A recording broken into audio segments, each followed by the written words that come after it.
चौधरी फैसल गुज्जर का सवाल है, अपनी ज़मीनों को ठेके पे देना जायज़ है? सूद के ज़ुमरे में तो नहीं आता। ठेके की जो एक शक्ल है ना, ये तयशुदा पैसों के बदले में फ़ी एकड़ इतने पैसे, ये जायज़ है।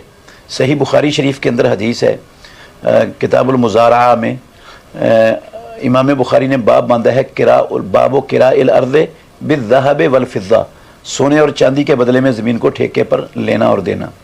तो राफ़ी बिन खदीज की हदीस है, उसमें उन्होंने कहा कि कुछ ठेके की सूरतें हैं जिनसे अल्लाह के नबी ने मना फरमाया है, अलबत्ता सोने चांदी के बदले में कोई हर्ज नहीं है, ली और दी जा सकती है। तो सोने के दिनार होते थे और चांदी के दिरहम होते थे, इसलिए वो सोना चांदी, वहाँ सिक्के यही चलते थे सोने चांदी के।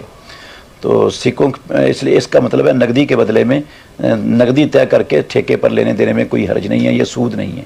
हाँ, ये सूद है और हराम है कि बंदा ये तय कर ले कि अब ये ज़मीन मेरी ले लो ठेके पर और फ़ी एकड़ इतने मन मुझे देनी है आपने, वो मन आप तय कर लें, ये हराम है। या ये कहें कि आपको ठेके पर देता हूँ लेकिन कुछ मैं रखूँगा पैदावार में से, और वो आपने कुछ तय नहीं किया, ये भी सूरत भी हराम है। या ये सूरत हो कि मैं ठेके पर देता हूँ, ये जो खानों के 7-7 एकड़ हैं, इनकी पैदावार जो होगी वो मेरी और फ़लाँ एकड़ की पैदावार आपकी होगी, ये सूरत भी हराम है। इनसे रसूल मुकर्रम सल्लल्लाहु अलैहि वसल्लम ने मना फरमाया है। बाकी डॉक्टर इसहार साहब का जो क्लिप सोशल मीडिया पर चल रहा है, वो उनको मसले की सही मानों में समझ नहीं आ सकी, इसलिए उनकी ये बात दुरुस्त नहीं है। मुतलक तौर पर उनका ये कहना कि यह ज़मीन का सूद है, ये बात गलत है।